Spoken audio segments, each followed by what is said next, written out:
everyone, today I'm going to share this famous Gujarati snack which is called Bhavnagari Gathiya, and you have heard the crunch and it is very crispy and yet it is soft, and I'm going to share the recipe with all the secrets today with a very special chutney that goes with it. So watch the full video until the end.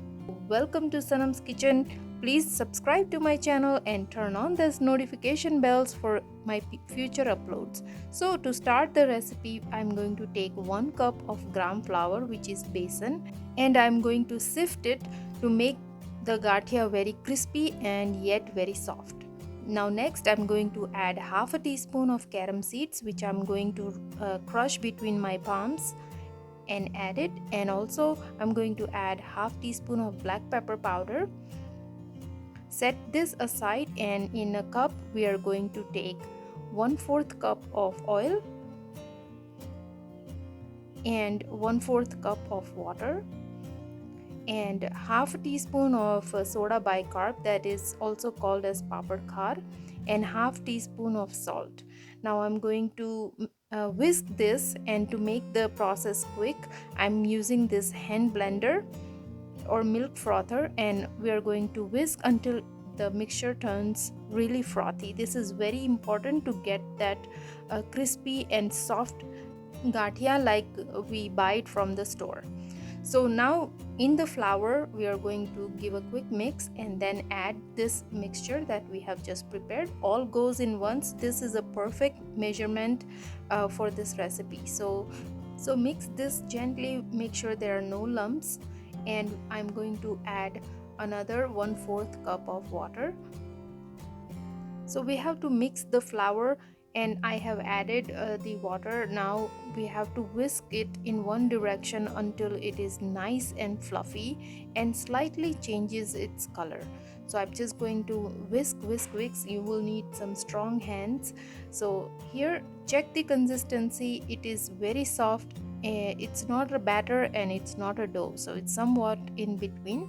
Now I'm using this Sev Sancha, or you can use the special plate that comes for making the gathiya, but not everyone has that, so I'm just going to use this. Now I'm going to lightly grease the sancha and then add the dough that we have prepared. This is extremely simple recipe, and with perfect measurement you can never go wrong. And more important, it is very easy to make.